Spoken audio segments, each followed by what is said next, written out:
Listen to I just love that Billie Eilish song. So I'm a big fan of Homegirl. She's so young, and talented. Yes. I didn't see the Barbie movie. That's from the Barbie movie. I didn't see the Barbie, but I like the song. I didn't see the Barbie movie. I did see all of the press surrounding the Ken song at the Oscars. It was so good. It was so good though. I was like, I didn't even. Well, the whole thing is that Ryan Gosling, it actually was like a hit. Like it was on the charts and it was this huge hit Really? and Did everything. he and he really sang it, right? Yeah, yeah. But you have to Wow. you'll forget he was a Disney kid. Oh, yeah. You'll forget that actually. When they show old Mhm. pictures of Brittany and Christina and Justin and all them, it's Ryan. It says Ryan Gosling right there. Wow. I know. Yeah, no, I didn't remember that either. I know it took me a while too. They said it goes, at Disney, you sing, dance, I mean, you do Yeah, everything. So yeah. it was a good training ground. Unlike Nickelodeon right now, What's happening at Nickelodeon? uh, I forget you're not always in tune to what's going on to pop culture. Um, You say it like you're disappointed. I am. This one's so big right now. I actually surprised you haven't heard something. Maybe you have. Maybe if I say something, you may have. Okay, because it's left over. So this one channel, I forgot what channel it is, folks. So forgive me. But they did a four-part documentary called "Quiet on the Set," Okay. story of Nickelodeon, and all this stuff came out. Apparently, a lot of these kids were abused. Oh, Adults. And I've interviewed Corey Feldman, I've interviewed Aaron Carter, I've interviewed many of the kids over the years who all told me or were screaming at the rooftops they were all abused, sexually abused by these adults, and no one believed them. And but now they're getting vindication because kind of like now it's coming out. They had two sexual predators on one of the sets. They found out later, they got arrested, and the wow. big lead guy, Dan Schneider, is like this huge. Apparently, he's touching girls, and so now it's this whole thing. It's really, I mean, it's really like it's come out and it's changing everything. And this guy Drake Bell, there was Josh and Drake was a show back in the 2000s. I know my kids loved it. He came out finally and said he had been abused, and that was a big story. This major star from the show Wow. comes out Yeah. and talks about it. And so it's just kind of this whole so now I do another night of it. Apparently the other night they added a whole other night and they're waiting to hear what Keenan Thompson had to say a few words. Like he's like, it never happened to him, but he feels bad for his co-star. Like it's a huge it's just coming out. So that's what I'm saying. Like Nickelodeon's had a big problem right now. Really, everybody's I coming out. think that they do. Yes. But it's one of those things where child actors. You and I know we grew up in the era of the Todd Bridges and Gary Colemans and and all that stuff. And I was laughing the other day because it was Shirley Jones who played on the Partridge Family. We know that. You started smiling as soon as you heard the name, right? And she just turned 90. Wow. I know it looks great. It looks great. So old. I know it looks great. It looks great. It looks great. But he We showed are off. so old, James, We you are. and I. We are. I remember Partridge Family. I mean, that was Of the show. course, I loved the Partridge Right. Family. But he showed her sons, the Cassidys, and I was like, my sister and I were laughing. I'm like, Sean Cassidy was big at some points, separately Yes. from that. And I said, I had an older sister who loved Sean Cassidy with that feathered hair and whole thing. And we're just laughing, just saying how, but there was like that was a time period where 70s and 80s were buck wild, and there were a lot Yeah. of laws not in place that are in now. And we had the Me Too movement. That was first, like all the women coming out. So now it's like now all the kids are coming out and they're all adults. Well, yes, I all for shedding light where there's bad things happening to help the good people who are being, abused or whatever the case may be. I just think it's a hard subject, it really is a hard subject to talk about because the church has had many Yes, issues, yes, you know, and then you get into um Epstein, for example, right? And all that yes, yes. stuff that was going on there and all the people that were associated with it was just, it's just it you just don't know. It's what is that saying, James? Like be careful, or be mindful that you like your the people that you hold in high regard are not the same people they are in life or something, because they'll disappoint you always. Well, that's Yeah. that. Listen, though, you're on, there's a saying. I don't know what it is, but you're onto that subject of how we make heroes out of everybody. Yes. You're onto something. I forgot what it's called, but it's just a saying. Like be careful who your heroes are. So like, just it's who you put on a pedestal. There's all that. There's that saying too. Like who Yes. up there, because you just don't know. Yeah. Uh, my father and uncles were abused by their priests. They actually went to court. Oh, So I understand that one. I was sexually abused, of course, and I've talked about that on other shows. So I mean, it happens more common, unfortunately, than we think. That's out there, and you're right. There's so many different avenues that's coming out now where it's like this stuff. I mean, just going on behind closed doors, and plus we didn't have social media. We didn't have 20 channels. no. I mean, like, literally, I mean, seriously, we didn't have any of that stuff where would it come out? I mean, like, there was always National Enquirer and stuff like that, and you believe half of what they said in there. Bat Boy, whatever. It was like there's like stuff you didn't see, but you're right. It was like it was just kind of. I've talked to so many people in this business and off this business. I mean, just friends. We've had talks, occasional talks where stuff would come out, and you're like, "Wow, I didn't know that," or they just didn't really talk about it. It's like it happened to them when they were 7, they just never talked about it. It never happened again, but like happened one time, they just never talked about it. Or it's just really interesting how common that is, especially from the 60s, 70s, 80s. Yeah. I guess now 90s because Nickelodeon was 90s. Um, and it's that persona. Nickelodeon was huge. I mean, Nickelodeon was this huge channel and rivaled Disney. It was a huge. Well, I know about Disney. I was watching the Backstreet Boys documentary, and Lou Pearlman, that guy, all kind of things to all the kids and stuff, and he's dead now. But there was like that was another one. They start these great groups that we love, and they're talented in all these other ways. Bill Cosby and that stuff came out. It was like just kind of funny. Like they're one way, this Yeah. way. You're like, R. Kelly. I'm just I keep naming people, just like, but then there's this over here. Like Yeah. they're good over here. Like this is good. I mean, they did something good, but then they didn't. This shows how complex we are as humans, I think. Absolutely. Because I think there's good and bad in everything. It's just there's really bad stuff that goes on out there, especially with kids and trafficking and all this insanity. Um, and it's if you're a conspiracy theorist, it reaches the highest levels of society. Well, look, I mean, the highest levels of society, I mean, they have access to anything they want. So if you're into something like that deviant type of behavior, of course, you're going to have it because you can. Um, like Epstein, for example, right? I mean, but just on the day-to-day stuff with the kids at schools and playgrounds and walking home from schools, I mean, they're just predators everywhere, everywhere. And it just seems like now, before it wasn't never accepted, but it wasn't talked about in the way it's talked about today. Correct. So when I would go home and I would say to my mom, this man in a van was following me and he was naked, it was like, oh my gosh, you have to be careful, run to a door, pound on a door if you need to get to safety. And I was walking home from school the next day. Right. No. Right. No. But Right. that's not on my mom, folks. I No. want to clarify No. that. No. That Yeah. I wasn't agree with you. I agree with growing up in. you. Yeah. My mom would never knowingly put me in danger, but you cannot protect your kids, right? When you have parents that work, both of them work to support the household. We didn't have a choice. And but that back in the day, that was happening. Predators were circling high schools and junior Yeah. high Oh schools, yeah. and Hold on. it was just, you're in the playground and you're looking over and there's this guy in a trench coat and you're like, ew. And you go running and report to the teacher. And by the time the teacher gets there, that They're gone. person had left. Yeah, they're gone. Yeah. So, Well, you and I had to talk about the van like last time. And I was like, we went to yes. change clothes. Like it's crazy. Yeah, there are some really sick individuals in this world. And it's sad, but it's true. And, sometimes we can protect those, that need protection. And other times you just don't know what's happening. You just simply don't know. So I'm glad that it's coming out and people are, speaking out. And I think that the entertainment world should protect their children at all costs.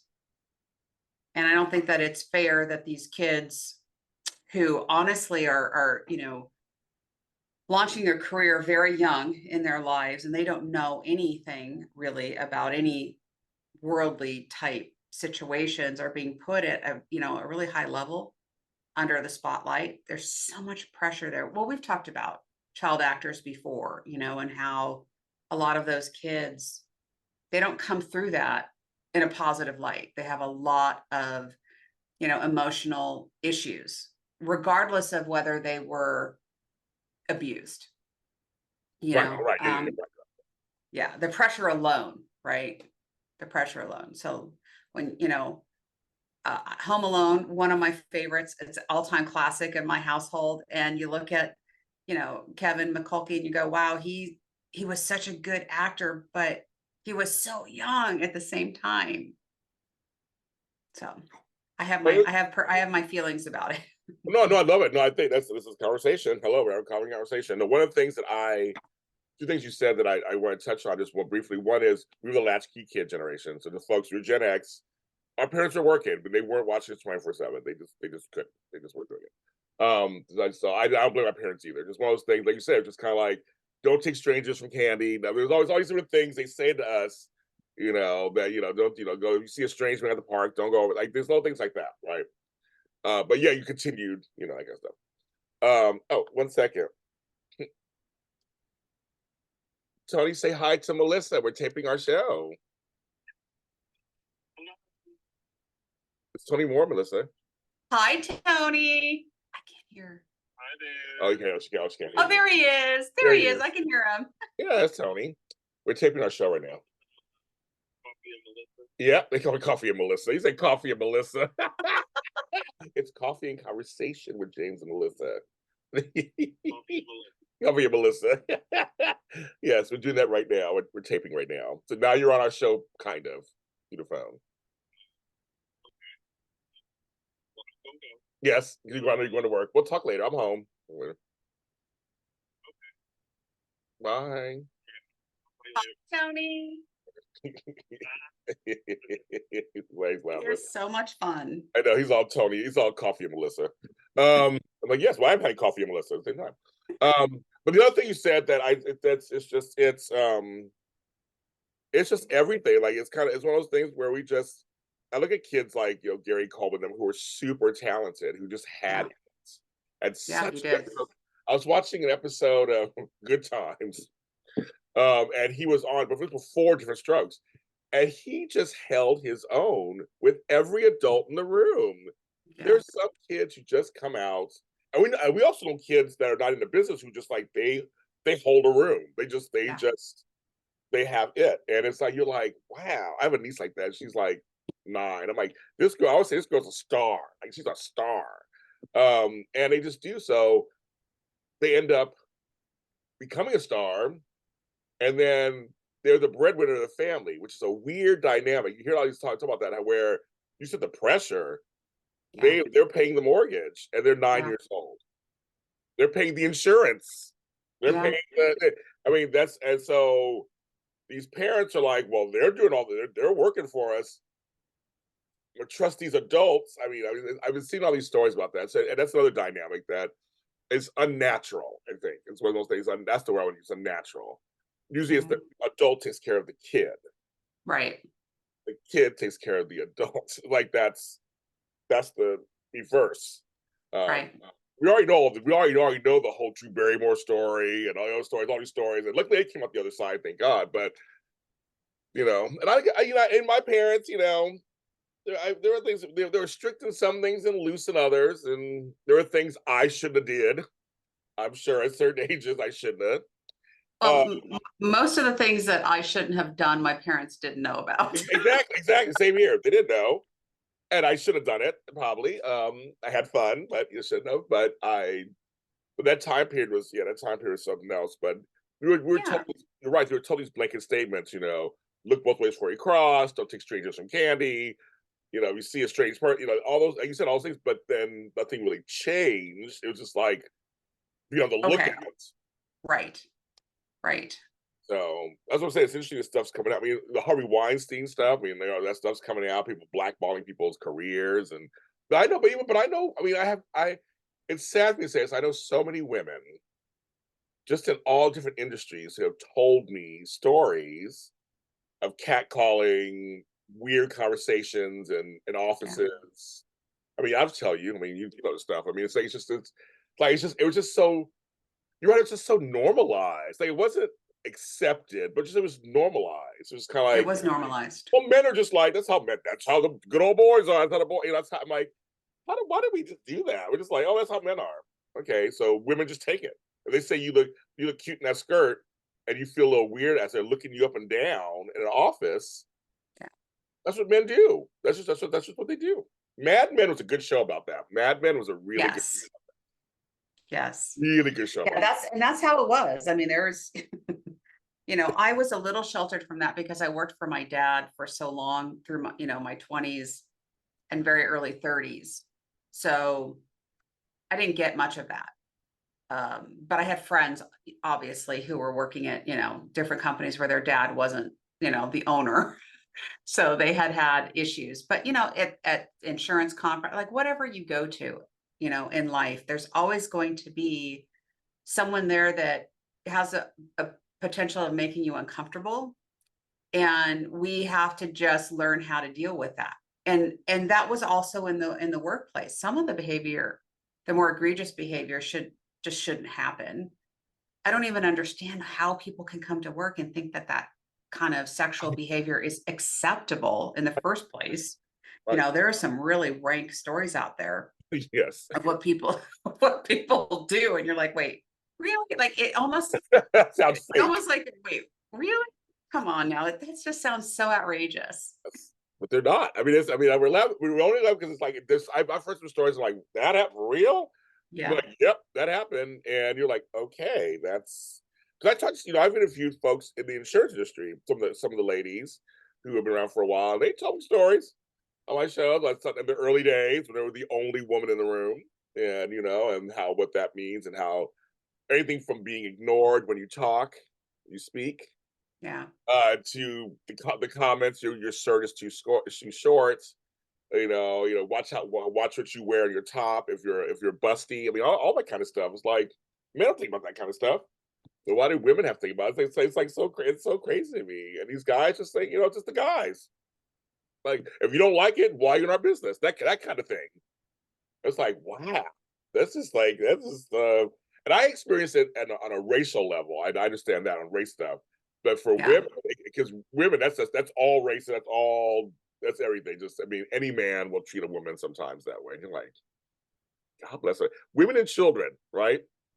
Yeah, It says yeah. unfortunately, women and Women children. and children. They Yeah, look at you guys less than. And I guess I remember my mother telling me about not couldn't get a credit card in the 70s. right. Man, Bank accounts. Yeah. crazy. That's crazy. Yes. Yes. That's Yeah. crazy. You're a man.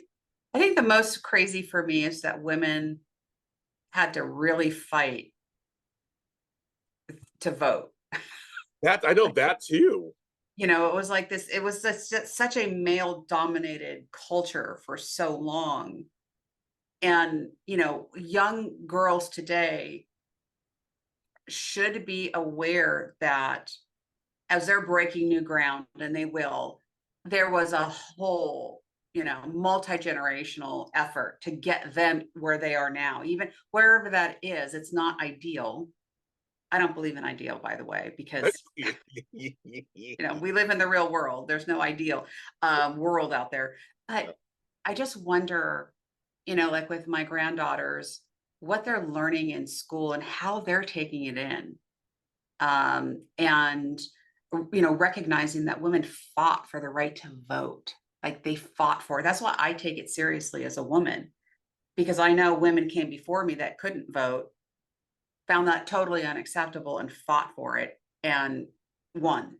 That to me is amazing. Like that is a movement that you can go, wow, those women really stood up and changed society forever here in the States. Yeah. So, I mean, there are plenty of places still in the world where women are marginalized and worse. frankly, but here in the United States, we've come a long, long way, Oh yes, long way. we've had female candidates for president. So I mean, that's Yeah. we come a long way. I mean, and for me, being black, same thing. I feel Yes. people died for, and same for you too. People have died for us to vote. People have died, sacrificed their lives. I take it seriously. I mean, I couldn't. I was defense of a person. When you think about it, when you go back in history, Yes. I wasn't even a human. Women, they said they didn't put it in the Constitution or anything. They just didn't treat you like anything. They didn't. It was like, oh, women are silent. You guys were the silent Right. gender. So he dismissed you that way. And for us, it was like we were not only we were silent, we weren't even human. So that's I always say. I tell my kids and my grandkids, all of them, I'm like, you have to vote. Like this is something when you get of age, you can. And now I have two grandchildren who can vote. It's very exciting. Well, actually, a third one, he'll be able to vote by the time the election in September. Oh yeah, I'll have three. Oh, wow. I know. Fantastic. Yeah, Riley turns 18 in September, so yeah, it'll be off three. But I only have one granddaughter, so and I talk to her the most, of course. I'm always asking her what she thinks about stuff, and because all the rest of Mhm. my grandson, so it's like a different kind of worry. I'm worrying for her for this, but I want my grandsons to be strong men, so I worry about that. So it's a different worry from what we kind of went through. But I'm with you on that one completely. I don't know. It's just that I feel like right now, as we put a button on this thing, it's like I think everyone's getting tired of the status quo. Mhm. That's what we're seeing in everything. It's funny the other day I was talking to somebody about insurance, and they were saying how tough it is right now. You and I talked about it, but then I talked about it, and they go, "Yeah, I had these things coming up," and we're like, "What's that?" And like making it hard for me to do my job. And I was like, "Oh my god, I just had this talk with my girl Melissa about that." You literally someone else told me somebody you don't know, but Yeah. somebody else I met that's in insurance. Um, as we're saying, we're up. There's all these things that people are they're fighting, and he's like, I'm going to go advocate and fight for this thing to be like. That's the thing. People are now like, we are tired. We are tired Mhm. of just what we're just given, and it's like, so okay, that's Right. it. That's it. Okay, okay. No, not anymore. No, Mhm. we don't have to. I think it takes a while to get us there because we are slow to address change, good or bad. Change is a process. But right now, at a lot of walks of life, things are not good. And when that sustains over a period of time, people, like you said, will stand up and go, enough. Like, I don't want this. This is not good for us. Where's our future? Like, where are we going? They start questioning big picture kind of stuff. And I'm hoping that that does make some corrective changes. We won't discuss politics and religion on the show, but I do hope, James, Yes. I do hope that, we do continue to like pop our heads up and be like, no, this is not right. There's got to be a better way. Just, is there a better way? Ask the simple question. I like So that. I'm off my soapbox now. I like when you're in a soapbox. I love that. And we're going to end it right there. So, I mean, this is good. So, this is Coffee and Conversation with James, and And Melissa, this is my New oh, Orleans. look at your mug. This Pretty. is New Orleans. I My love family's it. there. Starbucks cup. There's a I Starbucks. like the mask. Very nice. I And I love. like that it's big and round. Like Yeah, I know. it's a Yeah. man's mug. Yes, we do that. And we're on all streaming service platforms. Google's gone now. Google, whatever their pocket is gone, so it went away. But we're on all the others. We're on Apple and Amazon and all those places. And thanks for the comments. I saw we had a comment on our show that came out on Monday. Someone said that we brightened their day, or something. They love Oh, cheers like I that. will go and I will go reply to that Yes, go person. reply to it. It's why, but people are our show is growing. I've seen the numbers. Thank you for that. We appreciate it very much, and we'll see you next time.